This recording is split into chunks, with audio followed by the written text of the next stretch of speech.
Eu sou o Amílcar Correia e este é o P24.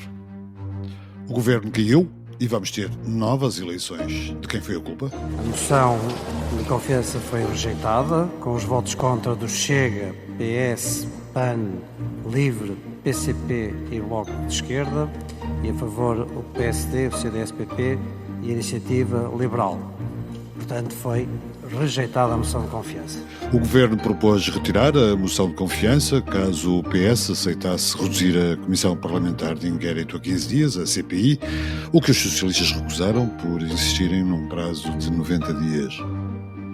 Enquanto o líder parlamentar do PSD, Hugo Soares, argumentou que ficou demonstrado que o PSD e o governo tinham tentado tudo para que não houvesse eleições antecipadas, a líder parlamentar do PS, Alexandra Leitão, respondeu que uma comissão de inquérito de 15 dias não é uma comissão de inquérito e pediu ao PS que retirasse a moção de censura. O debate intenso na Assembleia desaguou num impasse. Por proposta do CDS, o Parlamento suspendeu os trabalhos durante uma hora para que os dois principais partidos continuassem a negociar. Em vão. O PS recusou uma comissão de inquérito até ao mês de maio. A moção de confiança apresentada pelo Governo foi chombada com os votos do PS, Chega, LIVRE, PE, PC e PAN, e o país vai de novo para eleições antecipadas. O Presidente da República começa a ouvir os partidos já hoje. Neste episódio, Sónia Sapaz, diretora adjunta do Público, analisa o debate de ontem na Assembleia da República. Bem-vindos ao P24, o seu dia começa aqui. Sónia Sapaz, bem-vinda a este P24 para nos falares do debate de ontem na Assembleia da República.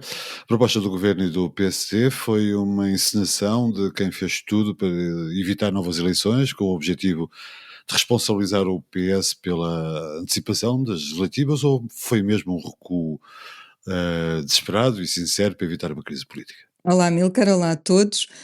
Deixa-me começar por dizer que foi de facto uma tarde muito longa, muito cheia.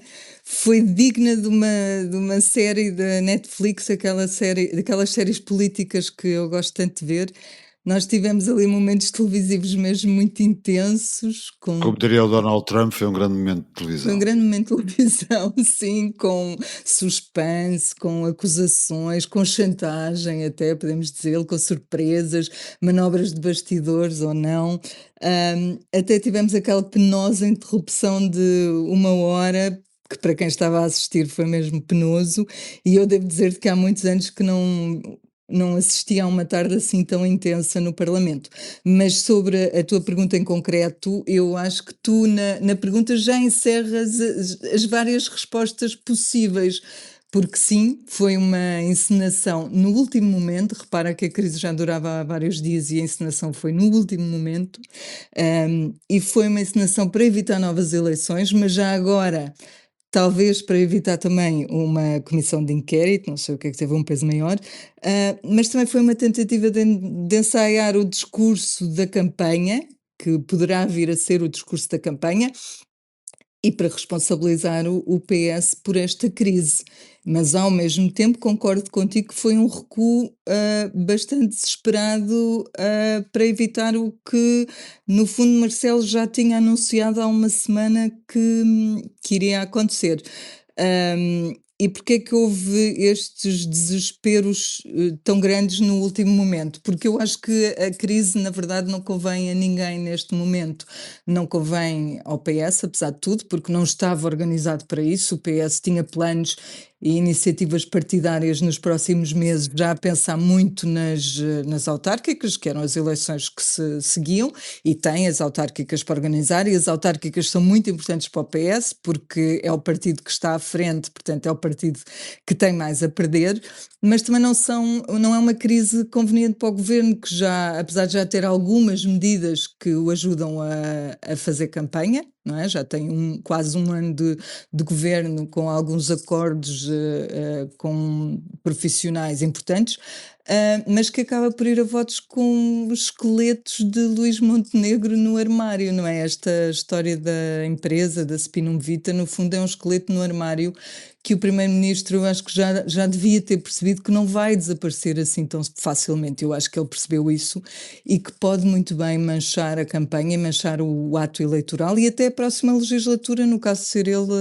a ganhar as eleições. Mas enfim, o que o que nesta tarde parecia que estávamos a assistir, que era uma negociação em direto, eu acho que realmente acabou por mostrar, foi um PS também bastante inflexível e irredutível, e na verdade acabou por se fazer história porque foi só a segunda vez que um governo caiu desta forma, com uma moção de confiança não aprovada, chumbada. Veremos se haverá repetição de 1987, mas é pouco provável.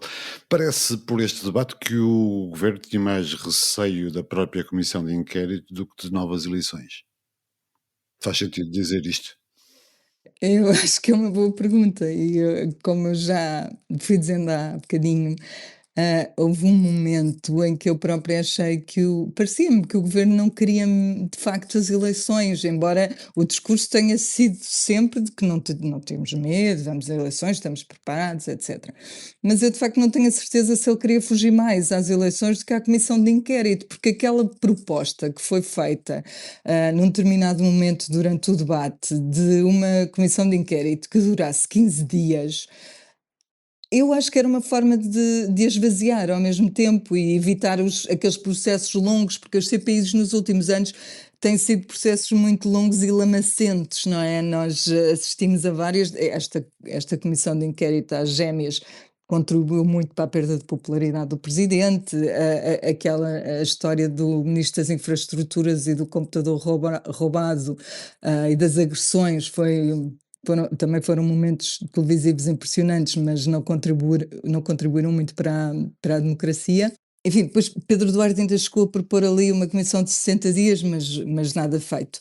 E eu acho que teve tudo a ver com este processo de tentativa de diminuição da CPI. Mas eu de facto cheguei a acreditar que podia não haver eleições. Tu sabes que eu cheguei a acreditar nisso, que tinha ontem houve ali um momento em que acreditei, e porque no fundo eu queria acreditar que havia uma certa sintonia entre os políticos e os portugueses, que o que têm dito é que não é o momento de ir a eleições, mas afinal não. Mas dizias isso porque sabias que existiam contactos de bastidores que estavam a correr nesse Eu sentido? dizia isso porque havia muitas pistas muitas pistas e muitas declarações até de socialistas que apelavam a que isto não acontecesse e, portanto, havia pressões internas, não sabia de negociações entre o governo e o PS. Aliás, creio que elas terão acontecido todas hoje, mas havia alguns sinais nos partidos de que eventualmente haveria outro caminho. Mas, enfim, a verdade é que nem a moção foi retirada, nem a comissão de inquérito desapareceu, e o que nós vimos foi uma espécie de passa-culpas sobre a crise e quem é que criou a crise, e eu acho que isso pode ser um bocadinho do que nos espera durante a campanha, esse passa-culpas. Há uma campanha para decidir de quem é que foi a culpa afinal, não é? E a interpretação dessa responsabilidade pode de alguma forma determinar o resultado eleitoral. Falando em resultado eleitoral e falando em sondagens, tivemos sondagens em sentidos opostos nos últimos dias, sendo que aparentemente o PS terá subido, pelo menos em algumas sondagens. Achas que essa aparente subida e alguma corrosão da imagem de Luís Montenegro pode explicar alguma da firmeza, determinação, Uhum. intransigência na linguagem do PSD, do Pedro Nuno Eu Santos? acho que pode evidentemente explicar, mas também acho que é um risco muito grande, porque para forçar eleições neste momento é preciso estar muito certo de que é o momento ideal para haver eleições. Eu não tenho a certeza disso. Ah, e depois, porque acredito que as sondagens nos dão muitas pistas, mas na verdade não nos dão a certeza de nada. Ah, no fundo, o que tu dizes dão alguma força ao PS porque indiciam que o governo que num momento estava a consolidar e a melhorar a sua posição, perdeu pontos, e é verdade. E não foi só o governo, não é? O Chega também, talvez por causa da sucessão de casos, mas eu acho que é muito cedo para tirar conclusões. Nada é consistente, ou seja, as sondagens dão-nos um PS a melhorar, a recuperar. Ontem havia uma que dava o PS já à frente do PSD, da AD, dava-nos o PS a melhorar e a AD a piorar. Mas não creio que seja uma tendência ainda muito consistente. E eu estou muito preocupada com quanto isto pode contribuir para a abstenção. Eu lembro-me que nas últimas eleições, em 2024, a abstenção baixou muito. Nós tivemos o valor mais baixo desde 95, pouco acima dos 30%, 33%, e eu não acredito que isso se vá repetir. Eu acho que não é fácil mobilizar os portugueses para uma campanha desta. Mas olha, não me peças apostas Não, sobre os resultados não vou, eleitorais, não, porque eu sou não incapaz vou, não, de fazer não te vou fazer previsões. esse E, reforço. deixa-me só dizer, eu próprio tenho dúvidas sobre o processo eleitoral que vamos ter pela frente neste sentido. Referes-te aqui? Que condições é que Luís Montenegro tem de facto para ir a eleições? O que é que. Se ele for eleito, repara, imaginemos que ele vai a eleições, é eleito, o que é que muda na posição dele? Ele continua a ter todos os problemas que tinha até agora, continua a ter o PS a prometer uma comissão de inquérito, porque o PS disse que se houver novas eleições não há. Não, haverá, se houver novo primeiro-ministro do PST e se for Luís Montenegro, haverá na mesma comissão de inquérito, portanto, nada disso vai acabar. As eleições não são uma borracha que apaga por milagre este assunto. O que me preocupa o que me preocupa nas eleições, e acho que o debate acabou por não nos dar essa resposta, é o que é que vamos fazer com elas. Isto são as quatro. Nós ontem tínhamos uma peça no Público sobre o número de eleições legislativas que tivemos em 4 anos e meio. São as quartas legislativas. Eu tinha feito as contas, são 14 atos eleitorais em 7 anos, se formos até janeiro. E eu estou a incluir aqui, obviamente, europeias, presidenciais, regionais, que houve várias, tudo. Mas 14 eleições são 2 por ano. Não há maior incentivo à abstenção do que isto. Para terminar, Sónia, se há alguém mesmo que não queria eleições, é o Presidente da República. O Presidente da República esteve mais silencioso e menos participativo neste caso, confessou esse estado de alma.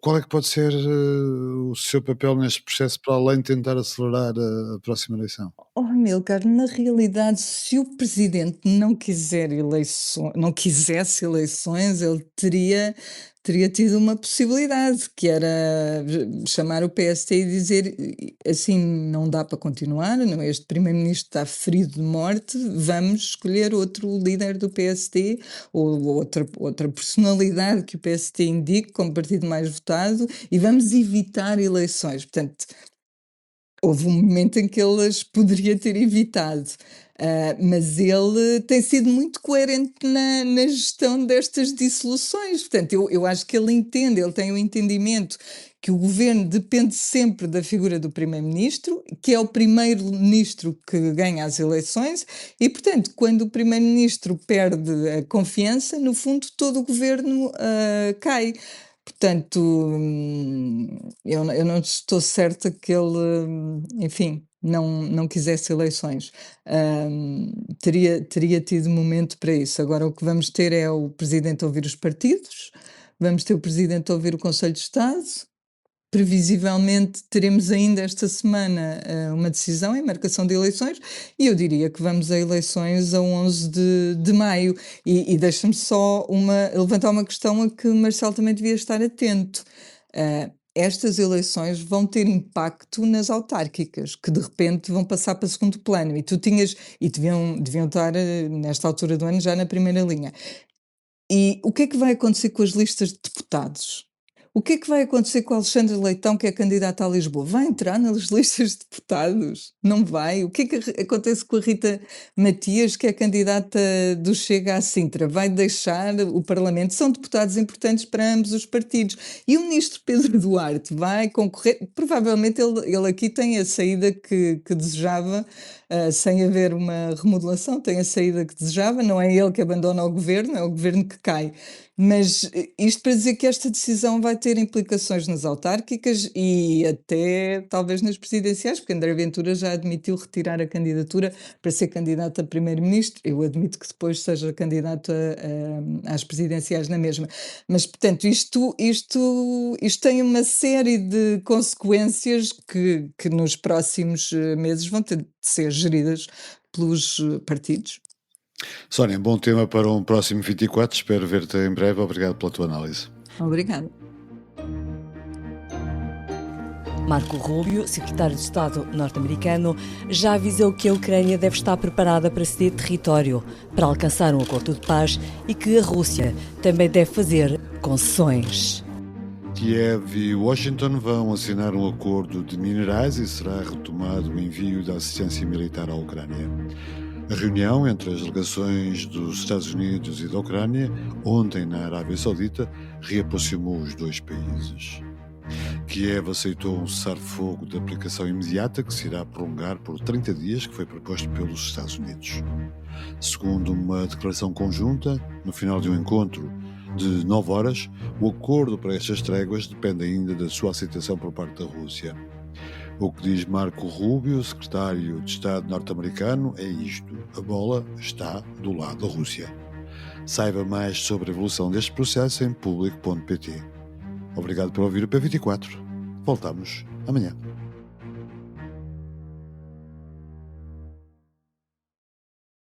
O público fica no ouvido.